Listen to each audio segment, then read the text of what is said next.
Hey everybody, this is Darius with Generational Talk, and in today's discussion we put together a panel of millennials to discuss what they believe the most important events of their lifetime are. If this topic interests you, then hit subscribe below. In the discussion we talk about 9/11, misinformation, as well as the Columbine shooting. If you have any ideas for future topics, hit us up in the comments below or on our Facebook page.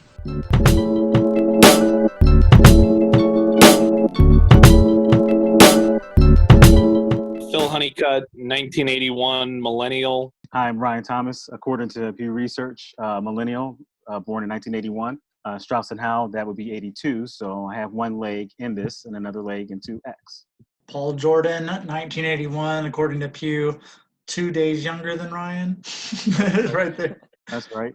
I like MTV generation, though. Wait a minute, am I the oldest millennial here? Yes, you are. You're the oldest millennial. Mike Taing, I was born in 1985, and I am a millennial. Darius, I was born in 1994, so I am a millennial. Hi, I'm Elizabeth Spinelli. I was born in 1987, so I'm pretty much a millennial by every definition, I think. Hi, I'm Katherine. I was born in 83. I guess I'm considered a millennial. I was accepting Xennial or even the Star Wars generation. No, that was not to Star Wars. Do not troll this channel. That was not okay. That's what I heard. I think You heard Oregon Trail generation? No. It was to the Xennial. Oh yes, the Oregon Trail generation. Yeah. I love that Yeah. as well. Like the little sub generation. So yeah, I guess I'm a millennial. I've embraced that now. Tommy, 1988, so pretty smack dab in the middle of the millennial generation. My name is David Payne. I was born in 1981. I love Phil's comment. I found it hilarious. The oldest millennial. I don't know why. I just find it extremely hilarious. I've had a very, very difficult time accepting the fact that I'm technically a millennial. I held on tightly to this idea that I was Generation X or even the Oregon Trail generation. But yeah, I've yet to embrace my millennialism. Going around the panel here, we've probably had at least 5 or 6 major events happen. I mean, our lifetime is probably within the last 20 or 25 years. So I would just be curious to go around and see, what do you think, what major event do you think has had the most influence on millennials just as a generation? I would say I would actually go back to Columbine. I could go before. Like, I definitely remember O.J. Simpson. I remember, like, the Bronco, the white Bronco. I remember the Clinton scandal. I remember thinking, goodness, so my grandparents were around during World War II and the Kennedy scandal. And shoot, even Nixon was a huge event. They had the moon landing, and all we have is a sexual incident that happened in the White House. Like, this is such a boring time period. We need something exciting to happen. I want drama, and yes. And so next thing you know, we had Columbine and 9/11. And I'm not ruling out events like the beating of Rodney King. That was definitely a big moment. But I would say Columbine is the one that I felt like, wow, this is an event that's going to have an impact, a before and after on me and my cohorts. So especially since the guys that shot up the place were born in my graduating year. They were born in 1981. So I actually agree with Ryan as far as the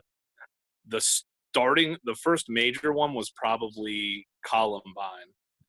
Like him, I remember a lot of the events he mentioned, and also I think Oklahoma City, the Oklahoma City bombing was a pretty significant event in terms of like what was going on in the country, but it didn't really affect us. Whereas I felt like Columbine, you were hitting us right in our homes. I mean, we all went to school every day. We all kind of understood the lay of the land in a way that our parents no longer did. And so I think Columbine was probably the first major one, then 9/11, then Iraq, then maybe Katrina. And after that, you had the whole 2008 financial crisis.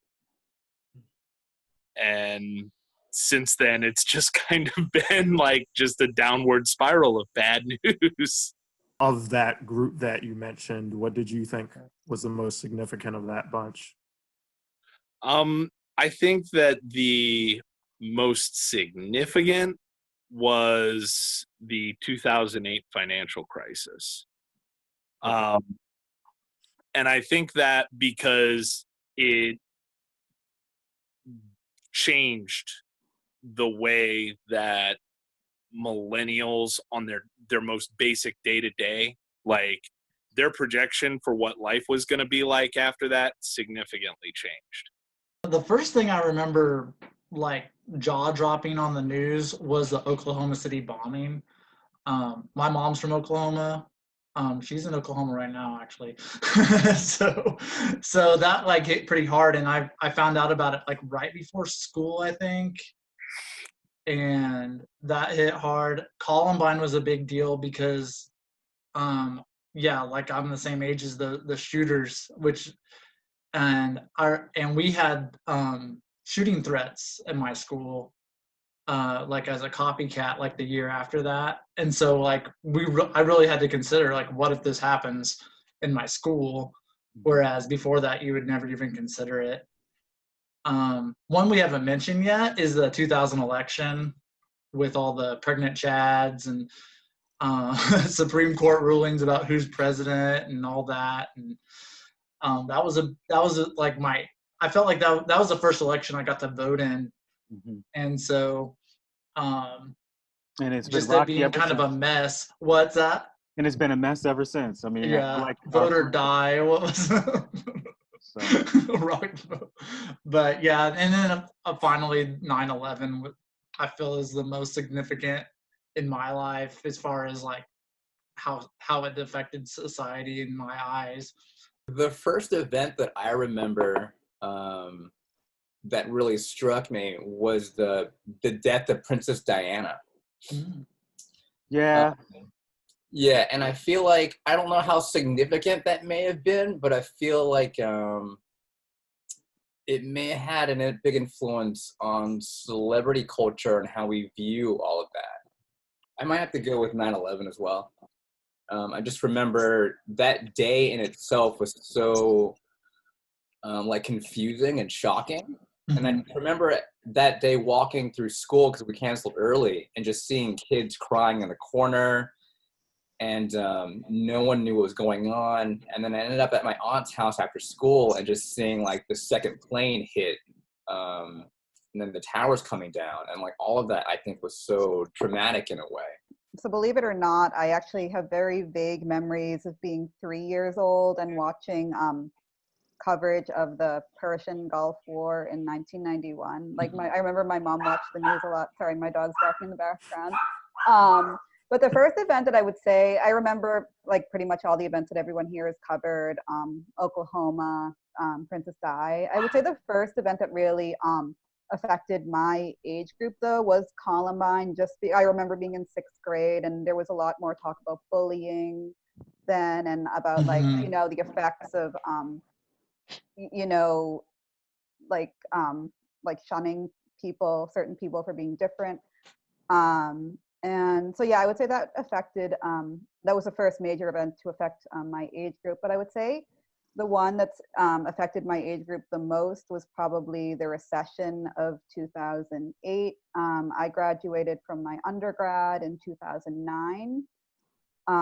So that was, you know, like that was one of the worst years to graduate college in recent history. So yeah, I just feel like it made people my age, it kind of continued our childhood for longer. It kind of delayed our entry into, you know, getting jobs we felt secure. Well, getting a job period, and then getting jobs we felt secure with. And I feel like we were kind of dependent on parents for longer.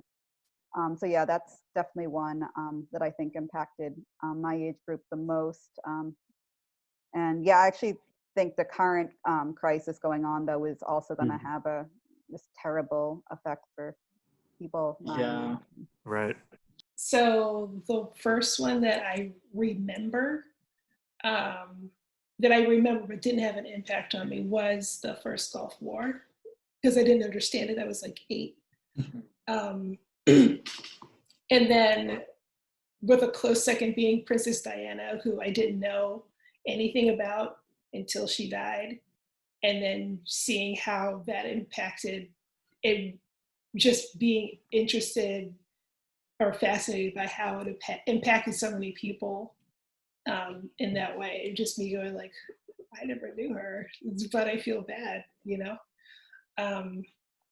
But the one that I would say that 9/11 was the biggest one. But I think it was Elizabeth who said like, oh, it was like just, you know, just when you think you got it figured out, this happens. And I think that 9/11 was like the beginning of that for me, especially for like the earlier millennials, because we had just, at least for me, I was a freshman in college, going like, all right, college. And then 9/11, like, oh no, what to do with that? And then the ripple effect being like, and then when, you know, you just finally figured that what life is like after 9/11, the recession hits and you're like, okay, well, I have to figure this shit out. And then you figure how to navigate that. And then the pandemic hits. So it's like, okay, well, can I enjoy what I've learned so far yet? I just feel like most still learning. Oh my gosh, like what is happening? And we're about to turn, like the oldest millennial is about to turn 40. You know, we're supposed to be like settled into whatever our norm is. And then it's coronavirus, just like that. I mean, goodness, like I don't even, like what type of school system will my kids go into next year? Will they even go to school? So, I mean, seriously, and I'm just going to rant a little bit, but like we were, the weekend that things started shutting down, we were about to have Quincy, my second born son, first soccer game. So I'm thinking, okay, wait, wow, I'm almost 40. We haven't moved for a while. And my kids are about to like play soccer. I'm a soccer dad. Am I about to graduate into a different territory? And then, you know, just Corona happens and who knows what territory we're in. Yeah, I feel you with that one. My son is supposed to go to kindergarten next year, but we've already pretty much made the decision that we're probably going to have to hold him back. Even if school opens and he has to physically go there, then we need to hold him back. Even though, like, educationally, he can already read. He can already do some pretty basic math. Like, he's already past kindergarten as far as ability, but we need to hold him back because we've seen just everything that we've seen. We're like, this, if he were to get it and it were to be something serious, he would be really hurt by it. You know, there's that potential, and it's like, I'm not real keen on that. I bet that you're not the only one thinking that. Yeah, I'm sure that that's a pretty common thought, because like, it's your kid. You have to make the best decision for them. And, you know, we've already sat there and been like, it just doesn't look good as much as, and we were really looking forward to, you know, my wife was really looking forward to not having a kid home all day. I was also looking forward to it because it opened up options as far as like, you know, what she can do during the day. Oh, well, she can go grocery shopping. And so I get, you know, 2 extra hours here, you know, all of this stuff. And it's just not happening. So with my kid, this was their first year at school. We did homeschool prior to this. So this was their first year in the public school system. And so Josiah, my oldest son, really got used to everything. He's a social butterfly. He loves all his friends. I mean, he's just very excited about that. So when we just like loosely told him that next year things may change and we may do homeschooling again, like he freaked out, he cried. Like it was like he was like extremely upset. And so then we just broke it down. What do you think you'll miss out on? Why are you crying? And he basically said, hanging out with friends, going on field trips. Basically, everything he said are the events that the possible regulation will prevent. Like there will be no field trips. So in his classroom, they face each other. They sit around one table. Well, that may not happen. They're going to have to be 6 feet apart, facing forward. So basically, unfortunately, we in a soft way, we said the world that you want to go back to at school may not be there. And something about that, saying that, it's kind of like, it really was tragic. I don't know, but our parents didn't have to tell us that. Yeah. Columbine, I'm just imagining those poor teachers when they see all these kids having meltdowns because their whole world has changed. I never thought about that portion of it. I'm a teacher, and I have middle schoolers, and our school is like full up. Most of my classes are over 30 kids. So I don't know how our school district's going to manage it yet. They haven't.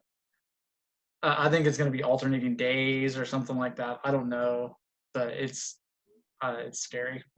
Yeah, I think what's terrifying to me, kind of bouncing around what Phil said, I've got 3-year-old triplets, and they're 3 going to be 4, and all of them have been, of course, they're premature, so they all had, they're still developing. For problems with their immune system, kind of getting stronger. We have one in particular that has, anytime she gets sick, she's my youngest, anytime she gets sick, it's almost always a respiratory issue. Almost always. And, the conversations that my wife and I have had, because we're both working, you look at that situation, and even though it's not, that prevalent in children, what terrifies me the most about this situation is there's 2 things. And it's one, and I know I'm going off on a tangent, but, one has been our complete ineptitude in understanding what we're dealing with, diagnosing what we're dealing with, and really coming up with just basic, simple instructions that are actually valid, that can last and still be valid for longer than a month. Not being told something on March 1st, and then April 1st is something completely different. May 1st is something completely different. And then June 1st, we're just supposed to pretend like the last 3 months didn't happen and everything goes back to normal. So we've been talking about kind of keeping them home, and thankfully they're a little bit too young to understand. And I mean, there's 3 of them, so they get to socialize with one another. But it's really frightening. It's really frightening to really know. It's one thing to walk into something new. It's another thing for this to be completely new ground.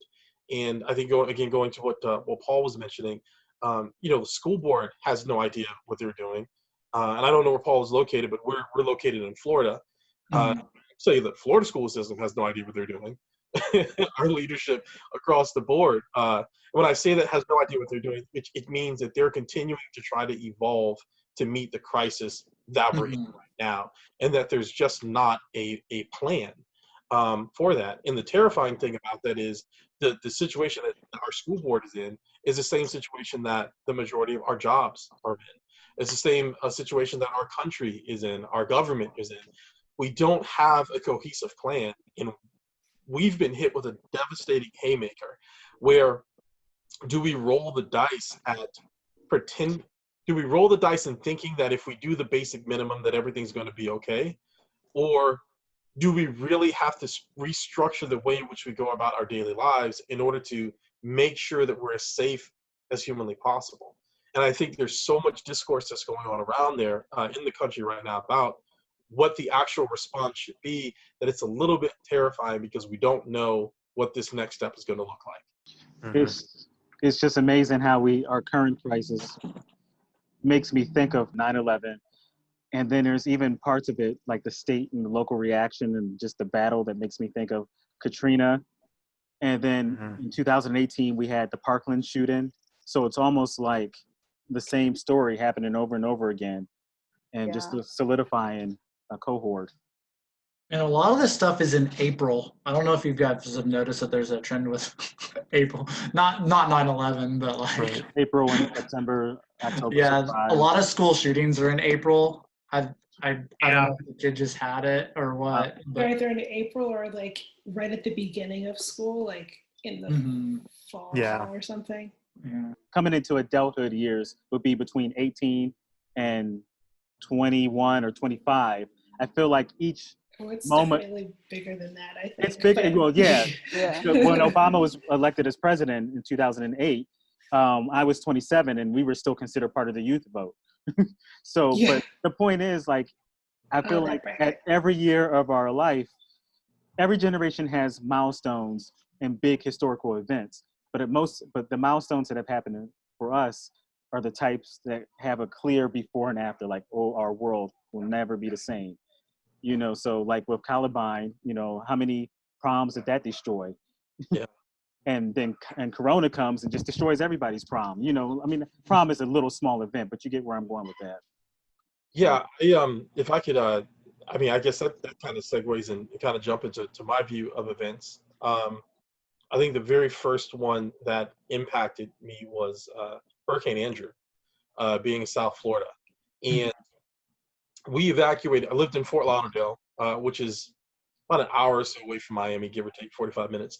So we evacuated up north to North Florida, Central Florida, when Hurricane Andrew hit. But my parents had friends, high school friends that they grew up with that lived at Andrew. And I think maybe a month or two afterwards, we went down there to just kind of check on them, make sure they were okay. And that was my first kind of introduction to the world outside of your little bubble. Because once we hit 95 and we came down south and we hit Dade County, and you're seeing tanks, military tanks driving down the road in Florida, you know, in the 1990s, as a scene from something you think you'd see in a third world country or in some other part of the country where we happen to be occupying, to see a football goalpost completely, you know, run through a gas station, to see a toilet in a tree, to see a car in a pool. It's like all these different things just didn't seem to go together. And, you know, you talk about the strength of a storm, but to see the actual devastation of what it could do was really, really kind of jarring at that age. But to your point, Ryan, I think just, again, things just kind of continue to build upon themselves. Columbine happened a couple of months before I graduated and went to Florida, University of Florida. And so it was a huge impact, like Paul mentioned again, the results of that, the bomb threats, the shooting threats, the different types of things that we had to do as a result of that in the last couple of months of our high school careers definitely left an impression. But I can't say for me that it really kind of opened my eyes to the real true danger that it felt like an isolated incident, not something that was going to start, you know, really what a lot of the experts feared was that it was going to start sparking a myriad of different copycat events. It didn't feel that way to me. Of course I was wrong now. But, you know, we left and kind of went off to school and you know, it was interesting to me because there were still some of those, there were still some students and some people out there who kind of played with the idea. And I don't know if anyone else has seen this, but there were online games that people had made of Columbine, of like the Columbine shooting, like little PC shareware games and things like that. My first college roommate, the second night I was in the room, I turned around and he was playing a Columbine game. Kind of threw me for Wow. a little bit. Did you apply for a new roommate? What happened? I remember those games. Yeah. You know, but Vaguely, maybe. But the thing that got me about Columbine was how wrong we got it. Like in retrospect, how wrong we were about what it was about. Mhm. Because it wasn't a shooting, it was a failed bombing. First of all, like the whole point of what they were trying to do was to blow up the school, like a Oklahoma City type of thing. it had nothing to do with bullying or with anything like that. The main guy, and I can't remember which of the two it was, but the main guy was psychotic, and the other one had another mental problem. It was probably the only school shooting that I can think of where it was primarily an actual mental health issue. Yeah. Right. But I felt like once it happened, the administrators, the talking heads, everyone got on it because they had a particular axe to grind. Mm-hmm. They didn't make changes based on anything that was particularly insightful or smart about the event. They made changes that they wanted to make anyway and just did them. See, that's really interesting, because I think that's one thing I've not considered. And it segues into what you and I both agree what was kind of the single most impactful event for us, which is the 2008 recession, the kind of the Occupy Wall Street. And so it's interesting because we're talking about Columbine and the agenda that was pushed, which is what we heard over and over and over and over again through TV, through media, through the after-school specials, and through everything else, was mental health and bullying and doing this and doing all this other stuff. That may not have been the impetus to do this, of that event, but that was the message that we got forcefully spoon-fed.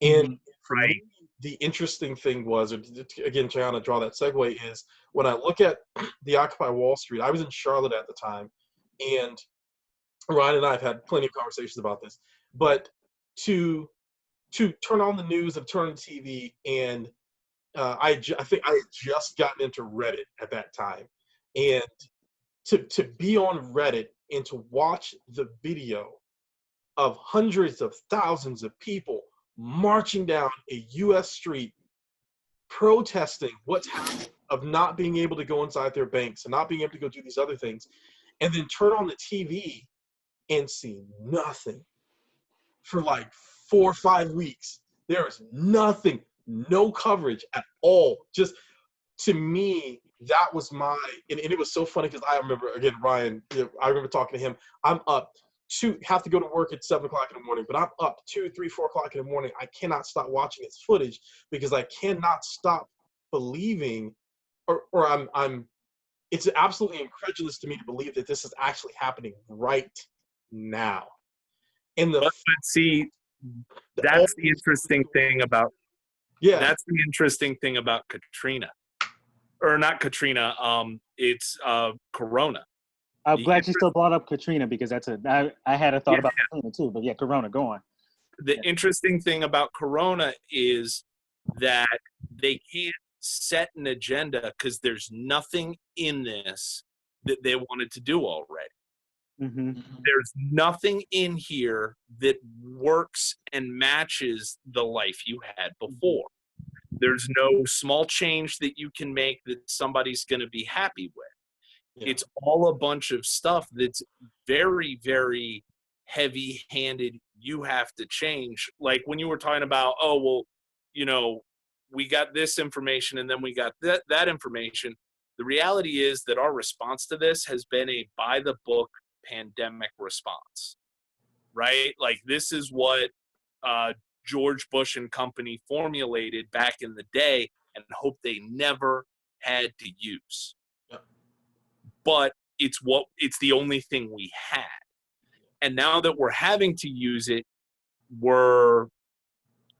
we haven't even gotten into the nuts and bolts of what's different from this virus to like the generic response and all of that, because those articles haven't been published. That data hasn't actually been fully collected. And it's an odd situation, but honestly, every time I'm looking at it, I'm like, we're either gonna do the right thing for once, like the actually right thing, or we're gonna screw it up, but the results will be devastating. And see, And for I me, this what I saw during the 2008 recession was the actual. It was for me. It was the oh God, what do they call it with the man behind the curtain with the Wizard of Oz peeling behind the curtain. Mhm. For me, that was the unadulterated proof that there is something on the other side of that veil. Right. No conspiracy that, no hat, no tin hat, no conspiracy theories. There is stuff that's going on that you're not privy to that you just don't know because of the method or the conduit that you're using to get your information, right? And Mhm. so what it did for me and why it's so impactful was that made me change my worldview from 2D to 3D, constantly trying to chase after the 4D, looking at things from every single perspective that's out there, and desperately trying to get that hold of that knowledge, and not just changing the channel from news station to news station, but getting online and actually doing the research and talking to people and listening and talking to people across the aisle that you don't even necessarily may agree with, because at the end of the day, it's all information. You can take it, you can parse it yourself. And what really terrifies me with this corona thing is again, we're relying on the same conduits of information to give us this information when they've already proven themselves not to necessarily be the most trustworthy.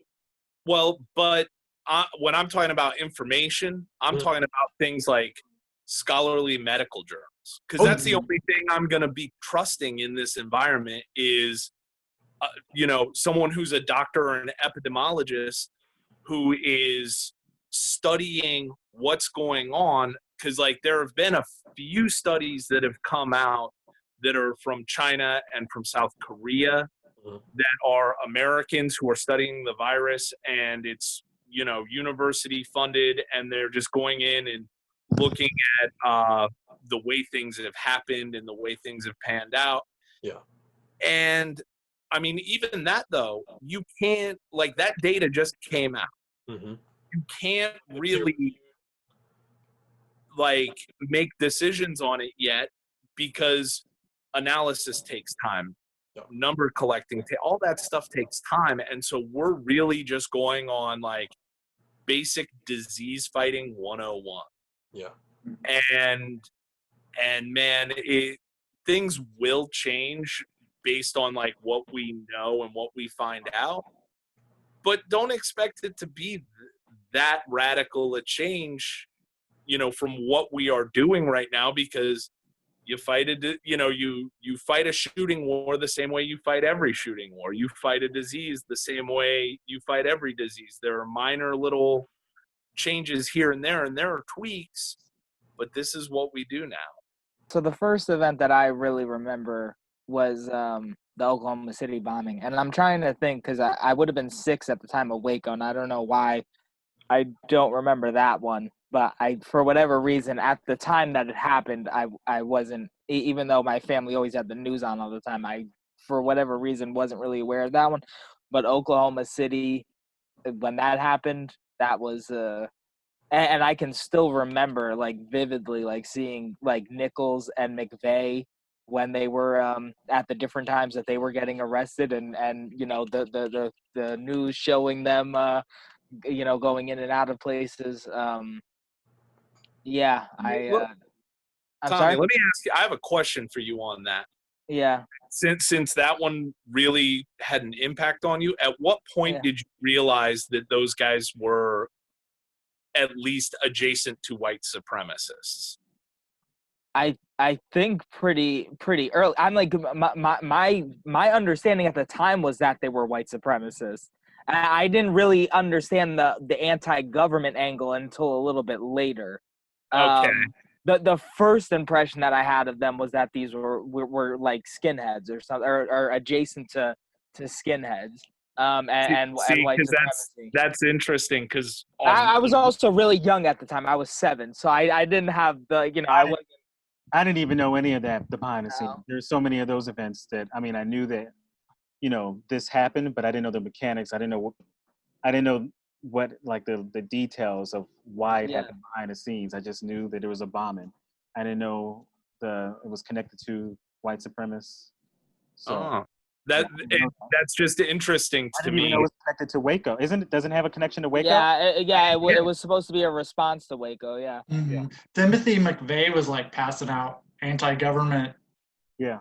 pamphlets at near Waco or something. Mhm. The guy. Yeah. So there's like a documentary on it on Netflix.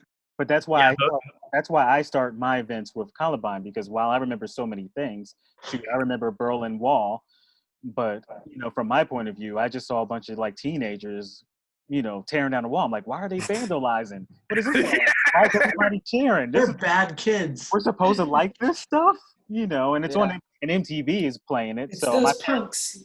my parents, exactly. My parents were like, MTV's bad. I'm like, MTV, of course they're praising this. I remember David Hasselhoff is singing. So that's from my point of view. Like I have a very good memory. I remember Baby Jessica, which I think was that 87, maybe. But I think so. I kind of vaguely remember that the little girl stuck in the well. Yeah. That like kicked off CNN because they had like 24-hour coverage right of that. But Columbine is the first one that I was actually following the news. What about Elian Gonzalez? Oh yeah. That was a big one. I remember that. But that was like what, 98? We No, are that was 99 to 2000. Yeah, that was 99. The thing I remember most about that was the South Park episode. Yeah. Because the resolution of the event happened the night that episode aired, and they had a shot for shot of the ending. I was like, how fast are these guys animated? Mhm. Like, to me, that was the most amazing part, was the last like 10 minutes of the show had to have been constructed within the last 4 hours. Mhm. amazing. I did want to point out there is kind of a common theme with a lot of our events that we brought up, especially like starting with Columbine, is that there's been a massive spread of misinformation and conspiracy theories within them. Even 9/11, it's like 9/11 was an inside job, and there's no way the buildings could have fell down like they did, and people really not trusting the sources, like David was talking about, like that. Not trusting the media. And a fumbled government response. I mean, 9/11, I think, Yeah, that's true. days after people were praising, I think the poll numbers went up higher for W. Bush, right? Oh yeah. Yeah, over 90%. But then we fast forward to 2003, and his response to 9/11 involves this war going back to the Middle East and Iraq. Yeah, we were like, what? What? Yeah, it's like, what? Osama bin Laden's not in Iraq. So, yeah, and and the more I read up on what happened in Afghanistan when that first started out, like our government is not doing a good job responding to the crisis moments during our time period. So. Yeah. I think that part of the reason that we're not getting the information that we need to goes all the way back to Vietnam, because they had a much better reporting apparatus, right? But there are certain things that the way that the news agencies work is that they rely on the Pentagon for their daily briefing. And if you do certain things like if you show an American soldier deceased on a battlefield, you're cut off. If you show more than one enemy soldier deceased on a battlefield, you're cut off. If you it's all these little rules, and even though certain things aren't stipulated, I feel like we intentionally, our news media does not cover the government the way that it should be, even during peacetime events, because there's all these little stipulations from the Pentagon, and it generates like a general sentiment that we can't say this or we can't do that, because otherwise we'll be cut off. Well, I think one of the other issues too is that they don't have the resources anymore to fund the amount of overseas bureaus that the BBC, a lot of these organizations used to have. And so now they are becoming more reliant on, the oftentimes government agencies that are operating over there, because they can't fund having their own bureau and that's one of the reasons why I know it's funded by the Qatari government, but I watch Al Jazeera English all the time and read their sources, and I'm like, they are operating with a pretty much limitless budget because of the Qatari government, and so they have bureaus everywhere. But I actually I don't like to beat up on the mainstream media that much, but going with what David said about like one of those moments that like it kind of opens your eyes about like what is happening. I remember when I think Anna Nicole Smith was her name. Yeah, 2008 was it? When she died, and it was just 24/7 coverage on the American cable news stations. That was weird, when, right? Yeah. That was when like I was like, this is not informative. This is entertainment. This is entertainment, and that's when I started being like, I need the American cable news there are still some there's still some aspects that I think are I love Fareed Zakaria. I watch his show every week, but in general, that was like when I had like that eye opening, like this is more cable news at least is more entertainment, and I need to be looking elsewhere to try to get yeah, I mean that's information and looking at other channels across the sea, finding other news sources. That's how I felt about the 9/11 coverage, because I could not turn off CNN for like a week, and it kept on repeating the same thing over and over again, and seeing the towers fall so many times. At least that was like a real news story. Like this was it was a real news story. Yeah, but what they were showing or what they were projecting, it was like it wasn't great. But I mean, like at least that was something other than this celebrity. And with all due respect to someone dying, obviously I'm not trying to make light of that, but it's like this person did not deserve 24. There are other things happening in the world that needed to be reported on. I feel like they were trying to make her. They were trying to make her into like a Marilyn Monroe of our time. We were like, who? Yeah. I was like, who is this person? I'm sorry. I barely even knew who she was, except for that she died young. Yeah. But it was the beginning of like basically them broadcasting the death of celebrities. It was I feel like the death of celebrity culture has happened during our time period. Physically and also like we have Bill Cosby, you know what I'm saying? Like just like the image associated with celebrities and icons has been destroyed during our time period. Also not, or like even Tom Cruise just making himself look bad on jumping on the couch on Oprah, right? And just like all the glitz and glamour is just taken down. It's like our time period when we did the Xer videos and the Boomer videos, and yes, they were raging against the machine, and yes, they were protesting this and that, but they still talk about their time period with so much love and fondness. And it's like this big bubble of like nostalgia and happiness. And meanwhile, I'm thinking about our events, and it's just like so much distrust and fire and brimstone. And it's crazy. One event after another. I know when you mentioned even our TV, like even going back to the cartoon episode that we did, our cartoons are darker. I really didn't think about that. I think about the 80s cartoons, but now I'm realizing from the time we turned 13 in teenage years, like Bart Simpson and all that, cartoons have always been like just cynical and dark. And I'm not judging that, but it's just like the world is pretty dark. Yeah. You have to take into consideration that the machine won. Like, like Gen X raged against the machine. They didn't win. Like we're proof right now that what we're seeing, it's the machine is, hey, we're still in the Matrix. Yeah. The Matrix is it's some pretty crucial programming right now. And it's not I think it's difficult for us to look back on this time.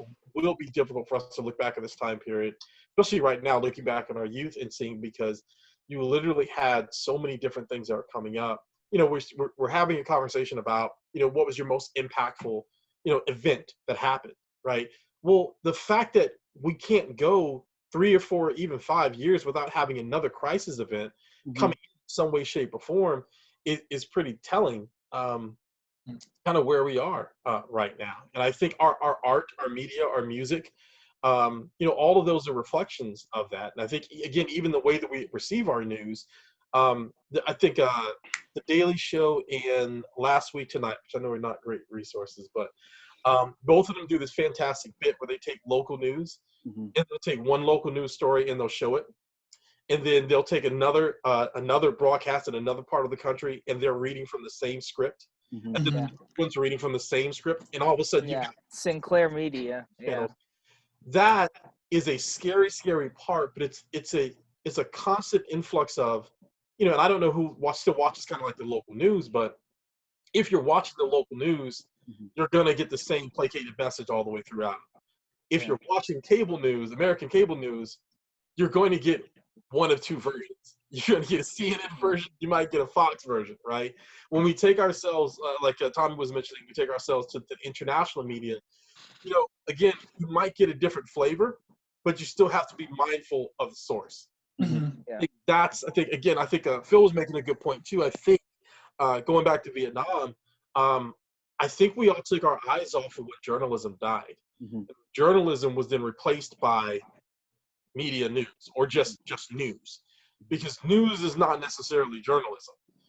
In the way in which the message that's being purveyed, being neutered and shaped and ultimately designed by the holder of that knowledge, being able to indicate who gets what information, what you're able to display. I think that tells us a lot of what we need to know, which is, again, partly why I think when we go into the expressions of our time, with the way that we raise our children, the way that we look at, distrust our leaders, the media that we create, the art that we create, I think over time, all of them become influenced by our experiences that we've seen growing up. Sandy Hook, you guys know about Sandy Hook. That was a big event. Yeah. And so, like for instance, let's go back to Columbine. Columbine happened while we were in school.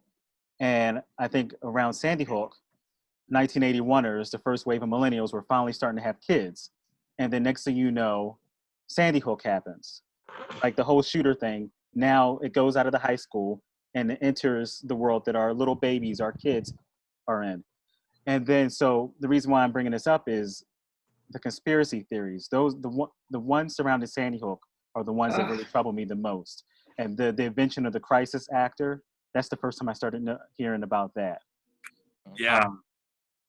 Well, and that's an important distinction, is that conspiracy theory also, I think it's a result of this style of media, but what strikes me as odd about the conspiracy theory stuff is the stuff that's the least believable and the stuff that's the most insane always gets the most traction with people. That's what people remember.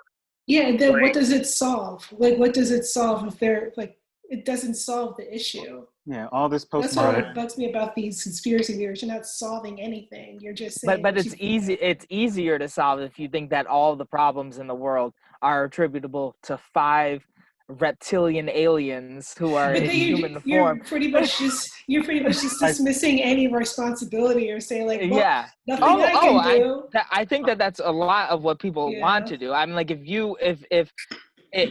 if you're saying that, well, it doesn't matter what we do because these 5 people control everything anyways, and they're the ones that are making the world all awful, then there is then you don't have to take any responsibility for what you do, how you can let the Illuminati do whatever they need to do. I think it even goes deeper than that. If you think somebody's in control, you have this idea that something's in control, whenever actually it's a bunch of people just like us, some of them smarter, some of them dumber, that can't figure out what to do. They just can't figure it out, and it's okay. We just have to figure it. Just sort of like a deep secret corporation that is equally as stupid as us. I think people find the Trump organization. I think people find comfort in it because it it's like unexplainable. Yeah. Oh yeah, they can somebody's in control at least in their that's my theory on it. Well, That what makes Ryan sense. said, like it makes things understandable. Like there are so many things that it's hard to understand, like why things are the way they are, and it's very complex. And it's very simple if you say it's just 5 people ruling the world who are destroying everything. I mean, that's a very simple story that's very easy to understand. And people want to understand as best as they can things. And simple is easier to understand than complex. And not only complex, and we don't even know all the pieces and we don't even understand everything. You know, but whereas the conspiracy theorists, they understand everything 100%. And they know exactly what the simple cause of the issue is. And right. They just have to keep their heads down just so they don't get killed. Yeah. I mean, this was. Well, they can shapeshift, so that makes it easier. What were you saying? Go ahead, Mike. This is why flat Earth is my favorite conspiracy theory. Oh no. Because it's the only one where the man is the good guy. How do we get here? It's the only one where it's like it's all a conspiracy to keep your ass from falling off the edge. like it's the best one. It's all a conspiracy. Is that the purpose that they say? I don't know. That's what they say the purpose is, just so we don't fall off. Why do they want to believe in a flat Earth? Why? No, they never say that, but it's the only reason I could think you would have this crazy conspiracy theory. Simple. Let one person drop their ass off the face of the earth. Boom. Boom. Checkmate conspiracy. You're good. I'm building a canoe. Why do we want to believe in that? I don't understand why. I mean, this was, like, okay, so Tara Westover, her book, Hated, I don't know if anybody read it, but it was basically about this girl who she grew up, I forget what state it was, but she grew up with her father who was a conspiracy theorist. Her entire family was in really the general area, and she's just goes through the entire book explaining how she didn't know that World War II happened. She didn't know that there were concentration camps. And she just goes down the list and explains the thinking behind it through the entire book. And now I think she has like her PhD in biology or psychology or something. But I would definitely say this entire era is characterized by, I guess, not being able to tell what information is legit or not being able to look to a particular, I guess, authority to see what's true and what's not. Yeah, there's just a huge distrust across the board with everything, with food, with medicine, with politicians, with law enforcement, with everything. There just is. What's that? What were you saying, Mike? I think that there's like a psychological comfort in feeling like you're on the inside of information. Yes. And also the appeal to snobbery logical fallacy. Which you see a lot in the rhetoric that they use about how they're woke, everybody else is sheeple, all this. I'm like, it's very clear that appeal to snobbery fallacy is very effective for a lot of these people, where like they want to feel like they have this exclusive knowledge. And also, if we always say knowledge is power, and so they feel like that this makes me powerful. I have this knowledge that no one else understands, and everybody else is sheeple, and I'm this exclusive group. Is there one group spreading the conspiracies? I'm talking about like generation, or are we all pretty much affected by it? Like, is this something? I think it's everybody. Yeah, I'd say everybody. Okay. Yeah. Yeah. I see boomers doing it too, so it's not. Well, I was gonna say, I think we've mentioned this before, though. Boomers are the most likely to share, fake information. Yeah, most susceptible online. Yeah. For sure. So it might be, but I feel like we're becoming the foot soldiers of these conspiracy theories. Whatever our parents. They're on the front lines, spreading this. Yeah, they're like retired, trying to reopen the country. like half of them who want to reopen everything, they're retired. It's crazy. Yeah, probably the most like well-known conspiracy theorist though today is an Xer, Alex Jones. I think he's kind of like the the face of the like. Yeah. What does he conspiracy theory believe? Everything. All of the ones that you've heard about, like, are some of the ones that, like, he's the one with the Parkland. I'm not Parkland. Sandy Hook. What was crisis actors? Like, he's behind a lot of these. Yeah. Is he the death panel guy? Who brought up? No, that was Beck, right? Glenn Beck, probably. Okay. Glenn Beck. Glenn Beck. Now's a good time to believe in death panels, honestly. My grandpa loved Glenn Beck. Let's bring that back from the age of 1 and 20. Did you see the world being this dark? Like your childhood? Like I feel like I feel like there was a big. We were supposed to own the world. Like that. Yeah. That was the thing. Is like it's like just get a college degree and you can do whatever the heck you want. That was the idea. Because boomers were saying that. Yeah. We knew what that's how it was for them. We were familiar with the formula, and then the formula changed. I want to do one where we talk about the best events from our. Yeah, can we please have a positive one? Yeah, seriously, what's like our moon landing equivalent? I don't know what we don't. I don't think we have a moon landing. When I think of moon landing, unfortunately, it goes to technology.